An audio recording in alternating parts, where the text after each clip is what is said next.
Assalamualaikum warahmatullahi wabarakatuh. Kami dari kelompok 13 keterampilan dasar mengajar kelas Tadris Matematika 3E akan memaparkan hasil diskusi kelompok kami mengenai perencanaan pembelajaran mikro atau biasa disebut dengan micro teaching, di mana micro teaching adalah sebuah hal atau sebuah keadaan di mana pembelajaran kelas kecil yang merupakan kelas intensif antara guru dan murid dengan batas waktu dan batas siswa yang telah ditentukan. Berikut adalah penjelasannya.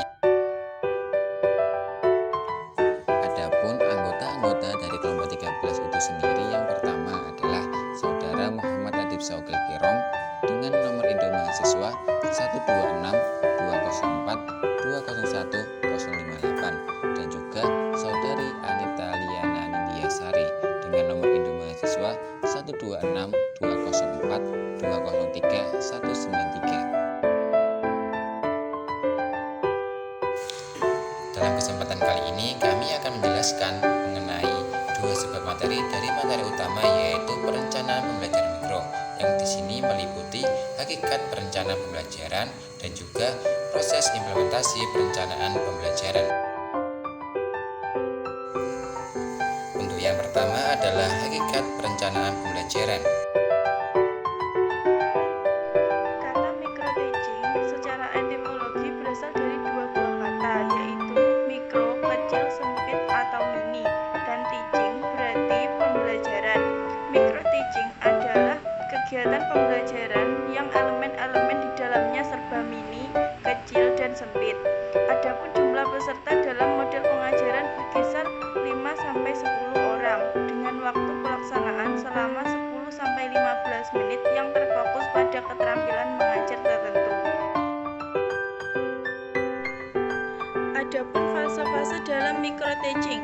1. Proses penyusunan keputusan, berarti perencanaan adalah membuat atau merumuskan perkiraan keputusan yang akan diambil atau rencana ketetapan yang akan menjadi pilihan pada saat rencana dilaksanakan. 2. Pelaksanaan kegiatan yang akan datang, yakni dengan cara proses penyusunan kegiatan yang akan dilakukan, bentuk dan jenis keputusan yang akan ditetapkan, semua baru pada tahap dugaan, didasarkan pada beberapa pertimbangan teori maupun praktis serta pengalaman masa lalu. 3. Untuk mencapai tujuan, sasaran akhir penetapan bentuk keputusan yang akan diambil atau penetapan kegiatan yang dilakukan dalam suatu rencana, semua diarahkan untuk mencapai tujuan. Selanjutnya yaitu perencanaan pembelajaran mikro. Untuk pembelajaran mikro sendiri yaitu membuat perencanaan atau persiapan untuk setiap keahlian khusus atau keterampilan khusus yang akan dilakukan dalam proses pembelajaran.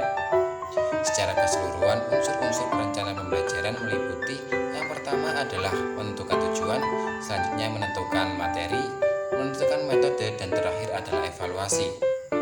Perencanaan pembelajaran yang dibuat oleh calon guru dan juga guru yang berlatih melalui pembelajaran mikro pada dasarnya merupakan langkah awal untuk melakukan salah satu jenis keterampilan mengajar dalam pembelajaran mikro. Oleh sebab itu, berhasil tidaknya suatu pembelajaran mikro atau pembelajaran dalam ruang kelas tergantung dari perencanaan dan juga persiapan yang telah dilakukan oleh calon guru dan juga guru itu sendiri. Berikutnya yaitu manfaat dan tujuan dari perencanaan pembelajaran. Yang pertama adalah sebagai landasan bagi para guru dan siswa dalam mencapai kompetensi dasar dan indikator yang telah ditetapkan. Melalui perencanaan yang telah dibuat, guru dan siswa sudah memiliki kerangka pokok kegiatan-kegiatan apa yang harus dilakukan ke depannya. Dengan adanya bukti fisik rencana pembelajaran yang telah dibuat, selain secara langsung bermanfaat bagi guru dan siswa, juga bermanfaat bagi pihak-pihak lain seperti kepala sekolah selaku administrator dan juga sebagai supervisor dan pihak-pihak lain yang terkait. Yang kedua adalah memberikan gambaran mengenai acuan jangka pendek. Melalui perencanaan pembelajaran yang telah dikembangkan secara opsional memberi gambaran konkret aktivitas apa yang harus dilakukan, bahkan hasil yang harus direalisasikan oleh setiap unsur yang terkait pada setiap unit ada pada perencanaan pembelajaran, sehingga mereka sudah mengetahui secara jelas apa yang harus mereka lakukan dan apa yang harus mereka capai. Yang ketiga adalah perencanaan pembelajaran. karena disusun dengan menggunakan pendekatan sistem, maka memberikan pengaruh terhadap perkembangan individu siswa. Pembelajaran dikerahkan untuk mencapai kepentingan-kepentingan yang harus dilakukan dan dicapai oleh para siswa. Yang kedua, proses implementasi perencanaan pembelajaran. Apa sih pembelajaran itu? Pembelajaran adalah merupakan suatu sistem, dan sebagai suatu sistem, maka pembelajaran memiliki komponen-komponen yang saling terkait, mempengaruhi, dan ketergantungan. Adapun unsur-unsur pokok pembelajaran terdiri dari 4 unsur. 1. Tujuan. 2. Isi atau materi. 3. Metode atau proses. 4. Evaluasi atau penilaian. Unsur-unsur dari perencanaan pembelajaran mikro sendiri meliputi unsur tujuan, materi, kegiatan pembelajaran, dan juga evaluasi.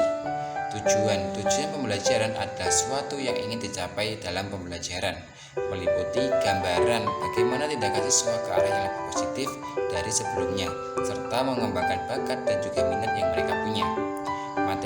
Materi dalam pembelajaran adalah isi atau bahan yang telah dipelajari oleh siswa.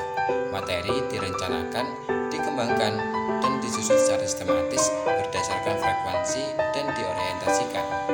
Kegiatan pembelajaran adalah suatu kegiatan di mana proses-proses dari perencanaan pembelajaran mikro itu sendiri diterapkan kepada para siswa, sehingga mengetahui apa kekurangan dan kelebihan dari apa yang telah dilakukan oleh guru tersebut.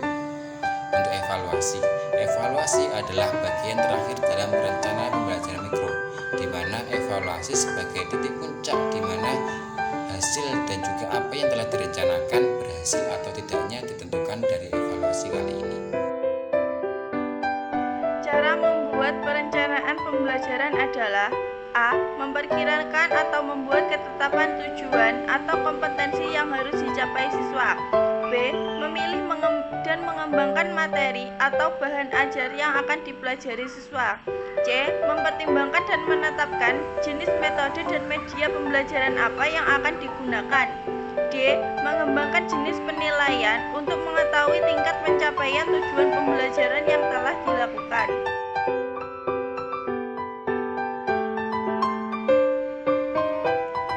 Kriteria dalam mengembangkan alat penilaian pembelajaran. A. Evaluasi harus berorientasi pada tujuan pembelajaran. B. Evaluasi harus berdasarkan pada pengembangan kegiatan pembelajaran.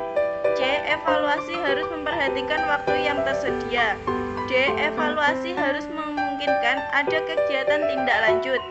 E. Evaluasi harus memberikan umpan balik. F. Evaluasi harus berdasarkan pada bahasan materi. Adapun keterampilan dalam pembelajaran mikro: 1. Keterampilan bertanya kepada anak didik. 2. Keterampilan memberi penguatan. 3. Keterampilan mengadakan variasi. 4. Keterampilan menjelaskan. 5. Keterampilan membuka dan menutup pelajaran. 6. Keterampilan memimpin diskusi. 7. Keterampilan mengelola kelas. 8. Keterampilan mengajar kelompok kecil dan individual. Langkah-langkah pembelajaran mikro meliputi mempersiapkan pembelajaran mikro, penyajian dan pengamatan, rekaman atau video typing, diskusi dan evaluasi, serta menyampaikan dan merespon feedback.